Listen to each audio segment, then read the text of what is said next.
एक किसान और उसके पोते की कहानी। एक बार की बात है, एक लड़का स्कूल की छुट्टियों में अपने दादा से मिलने गांव गया। वो अपने दादाजी के साथ गांव घूमता और खेतों में काम करने के लिए भी जाता। एक दिन वो लड़का अपने दादा के साथ खेत में काम करने के लिए गया हुआ था, तो दादा ने उससे शर्त लगाई कि चलो देखते हैं कि खेत की जमीन को फसल की बुवाई के लिए कौन पहले तैयार करता है। उन दोनों ने खेत की आधी आधी जमीन बांट ली और जमीन को नई फसलों की बुवाई के लिए तैयार करने लगे।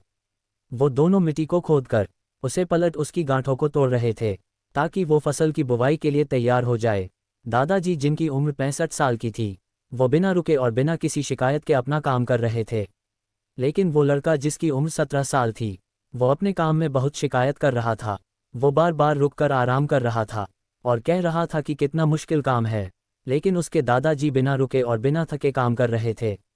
फिर जब शाम हुई तो लड़का देखता है कि दादाजी ने अपने हिस्से की सारी जमीन की बुवाई कर ली है और उनके हिस्से की जमीन अब फसलों की खेती के लिए तैयार है।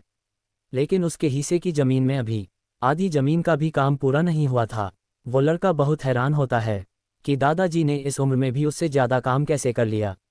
वो दादाजी के पास जाता है और उनसे पूछता है कि अपने इतनी उम्र में इतना काम कैसे किया। तो दादाजी ने जवाब दिया कि जब भी हम सोचते हैं कि काम कितना मुश्किल है या फिर अभी कितना काम पड़ा है, तो हमारा मन बहाने बनाने लगता है।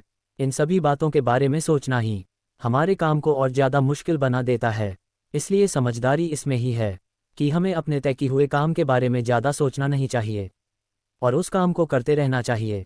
सिख। इस कहानी से हमें ये सीख मिलती है, यदि हम तय किए हुए काम के बारे में ज़्यादा सोचते हैं तो वो काम हमें बहुत ज़्यादा कठिन लगने लगता है। इसलिए हमें अपने काम के बारे में ज़्यादा सोचना नहीं चाहिए, बल्कि उसे शुरू करके ख़त्म करना चाहिए।